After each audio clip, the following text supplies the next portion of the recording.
بسم اللہ الرحمن الرحیم۔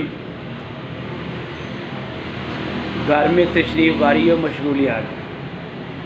نبی کریم صلی اللہ علیہ وسلم کو گھر جانے کی اللہ کی طرف سے اجازت تھی، اور جب گھر آتے تو گھر میں رہنے کے وقت کو 3 حصوں میں تقسیم کرتے۔ ایک حصہ اللہ تعالیٰ کے لیے، ایک حصہ گھر والوں کے لیے، اور ایک حصہ اپنے لیے۔ پھر اپنے حصے کو اپنے اور لوگوں کے درمیان تقسیم کرتے، پھر اس کو عام اور خاص دنوں پر تقسیم کرتے تھے۔ ان میں سے کسی چیز کا خفا نہیں کرتے تھے۔ فرماتے تھے کہ حاضر غیب کو پہنچا دے۔ طالبین لا علم آپ کے پاس آتے اور کچھ نہ کچھ کھا کر ہی جاتے، نیز فکر کر ہی نکلتے۔ گھر سے باہر کی مشغولیات۔ نبی کریم صلی اللہ علیہ وسلم اپنی زبان کو لائنی باتوں سے بچاتے تھے، صحابہ کی حوصلہ افزائی کرتے تھے، ان کی تفریق نہیں کرتے تھے۔ ہر قوم کی عزت والے کی عزت کرتے تھے، اور ان پر امیر عزت والے کو مقرر کرتے، لوگوں کو عذاب سے ڈراتے تھے، لوگوں کی تکلیف پہنچانے سے اپنے کو محفوظ رکھتے، کسی کی خندق پیشانی اور خوشی اخلاقی نہ ہٹاتے تھے، اپنے صحابہ کی خبر گیری کرتے تھے، لوگوں کے واقعات پوچھتے رہتے، اچھی بات کی تحسین کرتے تھے اور اس کی تقویات دیتے تھے، بری چیز کی برائی بیان کرتے تھے اور برائی کو روکتے تھے۔ آپ کا ہر معمول نہایت معتدل تھا، یہ نہیں کہ کبھی کچھ کبھی کچھ۔ نبی کریم صلی اللہ علیہ وسلم اٹھتے بیٹھتے اللہ کا ذکر فرماتے تھے، اپنے لیے کوئی جگہ مخصوص نہیں فرماتے تھے، ہر جگہ مقرر کرنے سے روکتے تھے، اور کسی مجمع میں تشریف لے آتے تو جہاں جگہ ملتی وہاں بیٹھ جاتے، اور اس کا حکم فرماتے تھے، اور اپنے ہم مجلس کو خطاب و توجہ کا حق دیتے تھے۔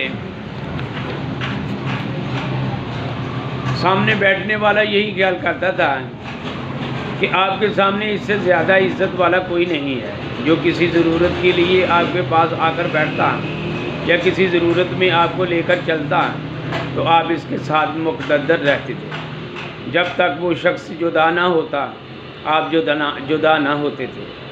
جو آپ سے کسی ضرورت کا سوال کرتا تو اس کی حاجت پوری فرماتے تھے یا نرمی سے جواب دیتے تھے۔ تمام لوگوں کو آپ کی خندق پیشانی اور آپ کے اخلاق عام تھے۔ آپ ان کے لیے باپ کی طرح تھے، اور سارے آپ کے نزدیک برابر تھے۔ آپ کی مجلس برادری، حیا، صبر، امانت کی مجلس تھی۔ اس میں آوازوں کو بلند نہیں کیا جاتا تھا، اس میں نہ آبروز ریزی کی جاتی تھی، غلطیوں کا تذکرہ نہ ہوتا تھا، سب برابر شمار ہوتے تھے، تقوی کے ذریعے ایک دوسرے سے آگے بڑھتے تھے، واضح کرنے والے تھے۔ اس مجلس میں بڑوں کی عزت کی جاتی، چھوٹوں پر شفقت کرتے، ضرورت مند کی مدد کرتے، اجنبی مسافر کی خبر گیری کرتے تھے۔ ہم مجلسوں کے ساتھ طرز رویہ۔ نبی کریم صلی اللہ علیہ وسلم ہمیشہ خندق پیشانی والے تھے، خوش اخلاق تھے، نرم مزاج تھے، نہ سخت نہ گویا نہ سخت دل، نہ جلا کر بولنے والے تھے، نہ فحش کو تھے، نہ عیب جو تھے، نہ زیادہ مزاق کرنے والے تھے، نہ پسندیدہ باتوں سے اراض کرتے تھے، امید والے کو نا امید نہیں کرتے تھے اور محروم کرتے تھے۔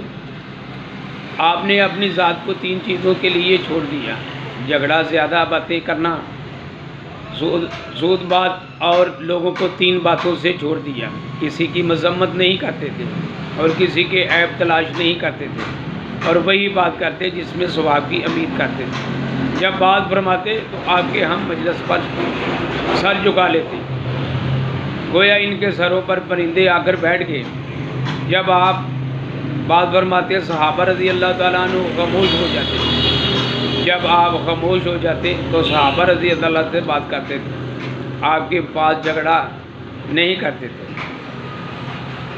جس بات سے سب ہنستے آپ بھی ہنستے تھے، اور جس سے بات سے تعجب کرتے آپ بھی تعجب کرتے، اور پردیسی کی سختی اور بدتمیزی پر صبر کرتے، اس کی گفتگو، اس کے سوال کرنے میں، یہاں تک کہ آپ کے صحابہ رضی اللہ تعالیٰ عنہ اجنبیوں کو لے کر آتے تھے، اور آپ فرماتے جب تم ضرورت والے کو دیکھو تو اس کی مدد کرو، اور کسی تعریف کو قبول نہیں کرتے تھے، مگر آسان پر شکریہ ادا کرنے والے پر کسی کی بات نہیں تھے یہاں تک کہ وہ حد سے تجاوز کر جائے.